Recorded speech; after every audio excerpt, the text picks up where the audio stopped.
Mistral vise 1 milliard d'euros de revenus. Arthur Mensch, patron de Mistral AI, l'a annoncé à Davos. La start-up française, qui est valorisée à 11,7 milliards d'euros, prévoit de dépasser 1 milliard d'euros de revenus d'ici la fin 2026. Par comparaison, le chiffre d'affaires de 2025 est estimé autour de 100 millions d'euros.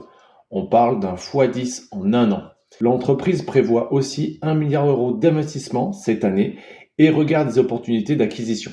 Pas de détails sur les cibles ou les zones géographiques, mais le message est clair. Mistral veut grandir vite. Comment compte-t-il y arriver? En multipliant les sources de revenus. Des API à l'usage, des licences, un chat entreprise intégré à SharePoint et à Google Drive, des abonnements grand public premium. Évidemment, sur Internet, les remarques fusent. On fait la publicité de Mistral.